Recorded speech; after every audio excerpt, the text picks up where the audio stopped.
செல்வாவின் மறைவிற்கு பிறகு மிதவாத அரசியல் மெதுவாக பின்னடைந்து ஆயுத போராளி குழுக்கள் தலை தூக்கியது. முக்கிய போராட்ட குழுக்களாவன EROS, EPRLF, LTTE, TELO, PLOTE, ENTLF மற்றும் சில.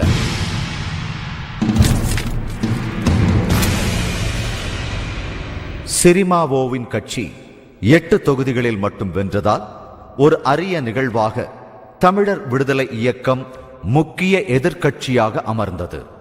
தேர்தலில் தமிழ் மக்கள் இட்ட ஆணைக்கேற்ப சுதந்திர தமிழீழ கோரிக்கையை முன்வைத்தது. பாராளுமன்ற சிங்கள உறுப்பினர் ஒருவர் எதிர்க்கட்சி தலைவர் அமிர்தலிங்கத்தை தனி ஈழம் கேட்டால் தூக்கிலிடுவோம் என எச்சரித்தார். பெரும் போராட்டத்திற்கு பிறகு மாகாண சபை அமைப்பு ஒப்புதலோடு தமிழ் கட்சிகள் சமாதானமடைந்தன.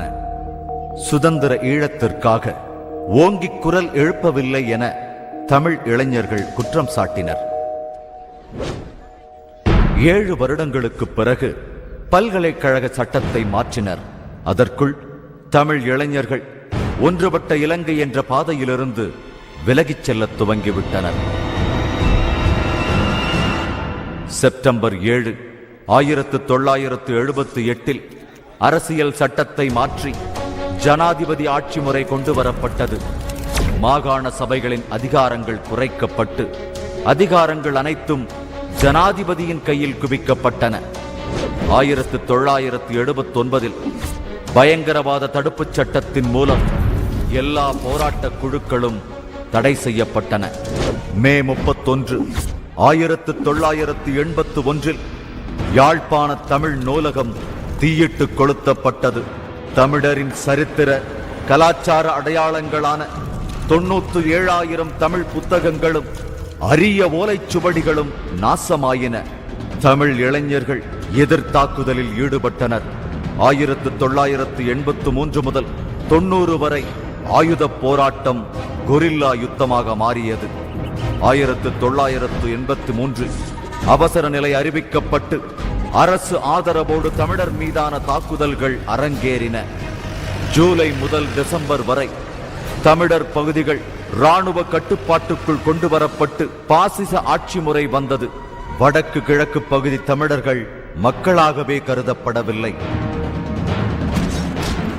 சிங்கள இனவாதிகள் வாக்காளர் பட்டியலுடன் வீதி வீதியாக சென்று ஆண் பெண் குழந்தைகளை வெளியே இழுத்து கொன்றனர். 1983 ஜூலை கருப்பு ஜூலை என வர்ணிக்கப்பட்டது.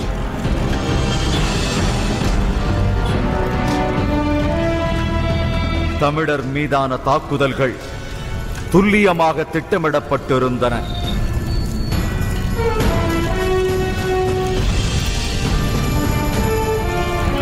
ஜூலை 25 வெலிக்கடை சிறைச்சாலை சம்பவம் உலகத் தமிழர்களை உலுக்கியது. சிறையில் இருந்த 35 தமிழ் இளைஞர்களை சிங்கள கைதிகள் அதிகாரிகளின் உதவியோடு அடித்துக் கொன்றனர். இன்று வரை இக்குற்றத்திற்கு ஒருவர் கூட தண்டிக்கப்படவில்லை.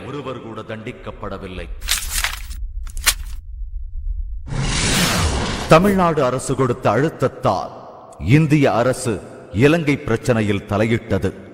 இந்திரா காந்திதான் இலங்கை தமிழர் பிரச்சனையை புரிந்து கொண்டு அவர்களுக்கு நேசக்கரம் நீட்டிய முதல் இந்திய தலைவர்.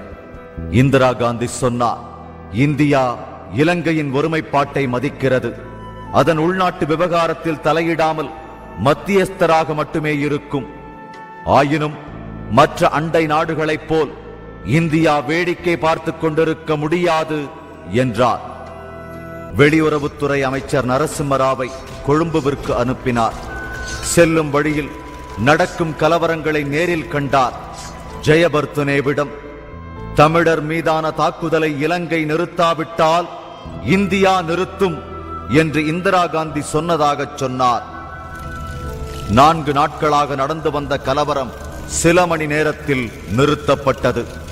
இந்த இனக்கலவரத்திற்கு பிறகு 1,50,000 தமிழர்கள் இந்தியாவிற்கும் வெளிநாடுகளுக்கும் அகதிகளாக புலம் பெயர்ந்தனர். இதன் பிறகு உள்நாட்டுப் போர் முழு மூச்சில் துவங்கியது.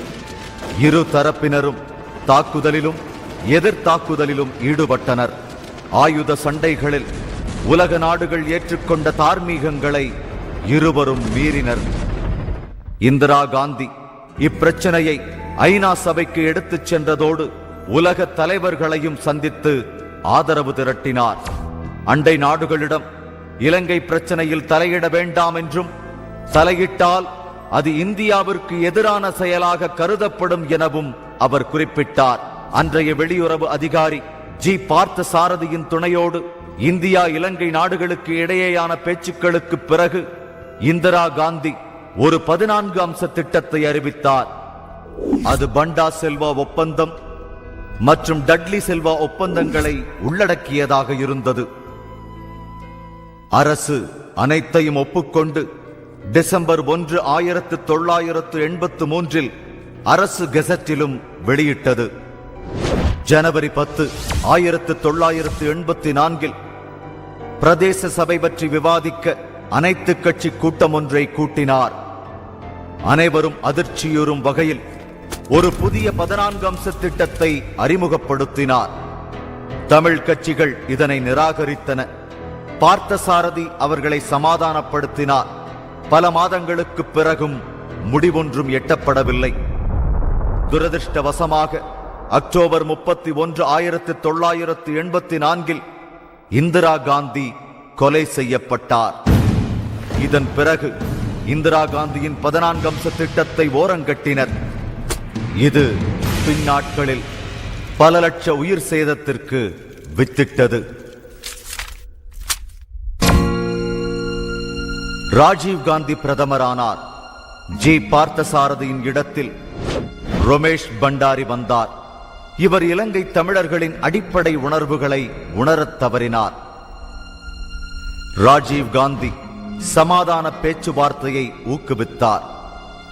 எல்லா தமிழர் அமைப்புகளும் ஜெயவர்தனேவின் 14 அம்ச திட்டத்தை எதிர்த்ததோடு எந்த ஒரு உடன்பாட்டிற்கும் அடிப்படையாக 4 நிபந்தனைகளை முன்வைத்தனர்.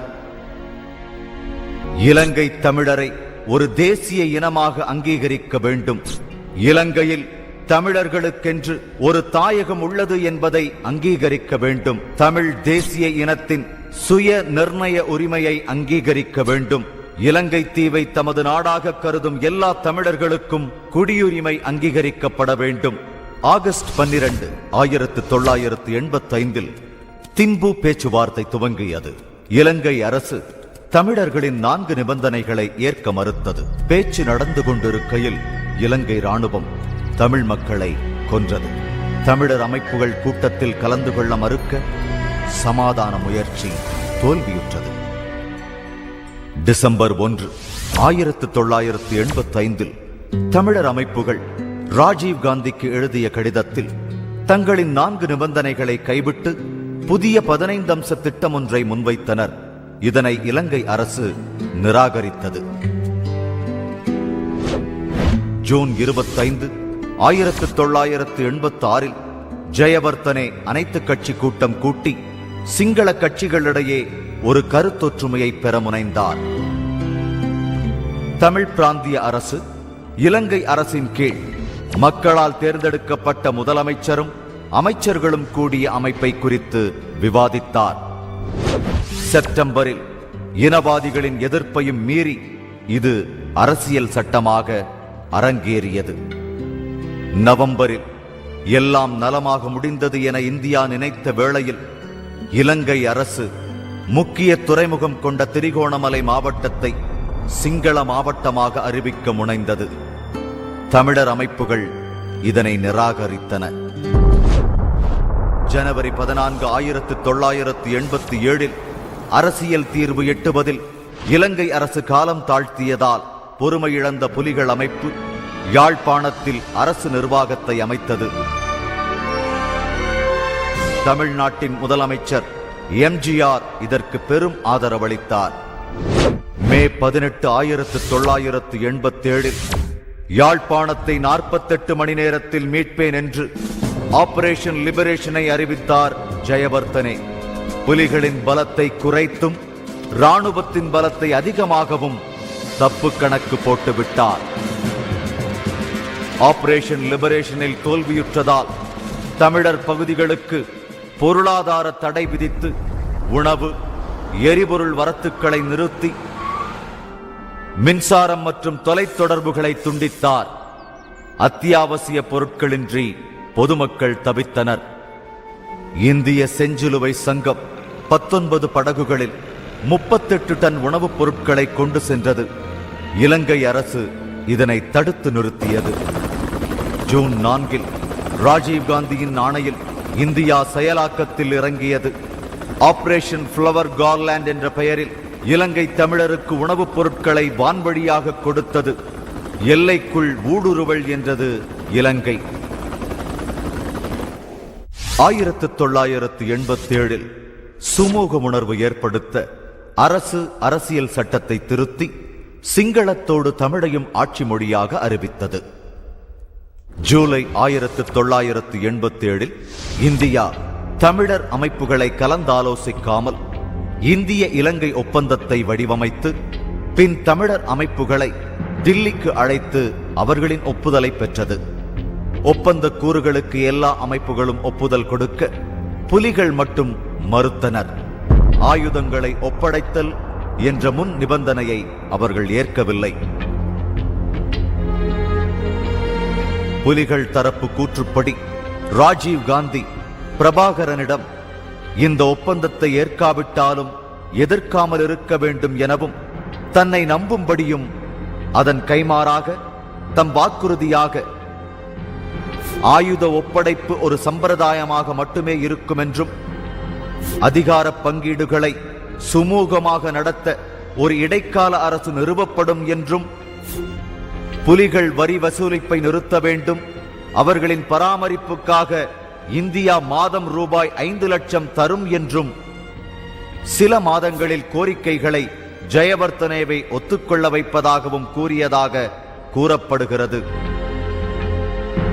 இப்படி ஒரு எழுதப்படாத ஒப்பந்தம் நிகழ்ந்ததாகவும், ஆனாலும் பிரபாகரனுக்கு இதன் செயலாக்கத்தில் அவ்வளவாக நம்பிக்கை இல்லை என்றும் கூறப்படுகிறது. பிரபாகரனை டில்லியில் வைத்துவிட்டு ராஜீவ் காந்தி கொழும்பு சென்று இந்திய இலங்கை ஒப்பந்தத்தில் கையெழுத்திட்டார். இந்த நிகழ்ச்சியில் எந்த தமிழர் அமைப்புகளும் அழைக்கப்படவில்லை.